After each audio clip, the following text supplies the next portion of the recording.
কেমন আছো? আজকে তো আমি রেসিপি করে শেয়ার করব। কড়াই দিয়েছি শুকনো লঙ্কা, গোটা গরম মশলা, গোটা লবঙ্গ, গোটা জিরে, তেজপাতা আর একটি শুকনো লঙ্কা দিয়ে তেলটা গরম হতে আলুটা লাল লাল করে ভাজছি। আলুটা লাল লাল করে ভাজবো।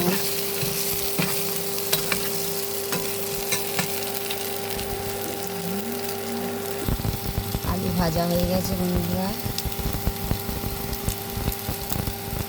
এবার দিয়ে দেব নুন। দিয়ে দিলাম। এবার দিয়ে দেবো লঙ্কার গুঁড়ো। এবার দিয়ে দেবো হলুদের গুঁড়ো। এই দেখুন বন্ধুরা, হলুদের গুঁড়ো দিয়ে দিলাম। এটা হলো গোলমরিচ গুঁড়ো, দিয়ে দিলাম একটু। এবার জিরে দিলাম একটু।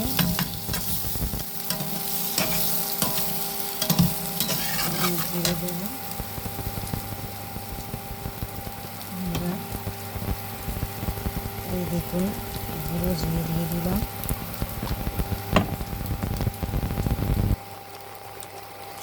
এবার চিনি অ্যাড করবো এর সাথে। এই দেখুন চিনি দিয়ে দিলাম, স্বাদ মতন চিনি দিয়ে দিলাম। একটু হালকা একটু জল দেবো।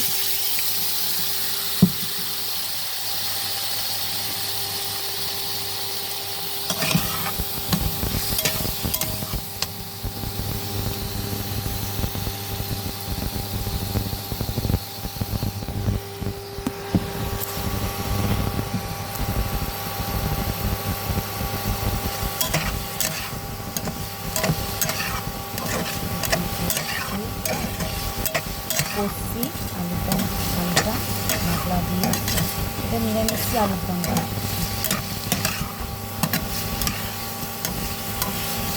এরপর একটু সস দেবো, কিষানির সস দিয়ে সস দিয়ে দিলাম। এরপর দেবো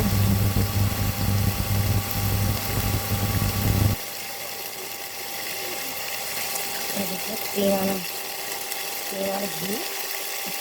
খুব ভালো বন্ধুরা, এই ঘিটাকে আমার খেয়ে দিতে হবে। ঘি দিয়ে দিলাম।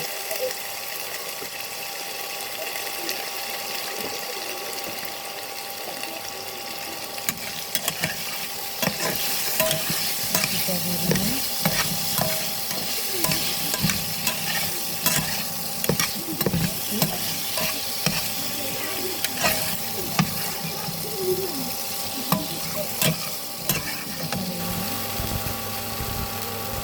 এবার কাজু, কিশমিশ, চালমগজ বাটাটা দিয়ে দিন। কাজু, কিশমিশ আর চালমগজ বাটা।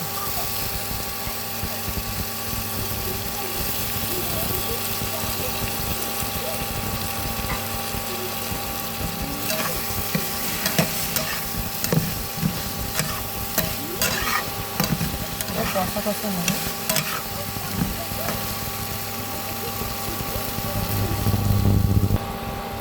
এবার দিচ্ছি কাশ্মীরি মেথি পাতাটা, যে কাশ্মীরি মেথি পাতাটা দিয়ে দিলাম। আমার রেসিপিটা হয়ে গেলে এবার নামাবো।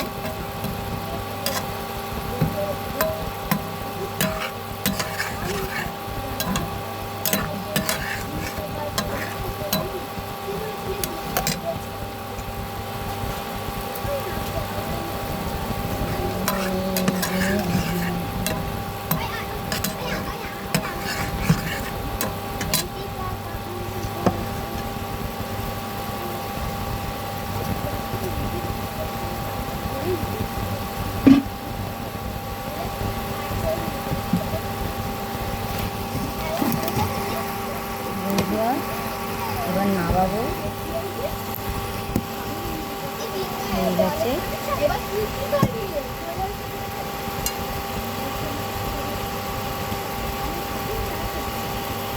এই দেখুন বন্ধুরা, কত সুন্দর তেল ছেড়ে গেছে একদম।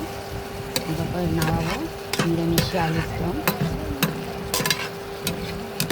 আমরা পোলাও করবো, এটা পোলাও দিয়ে খাবো আজকে।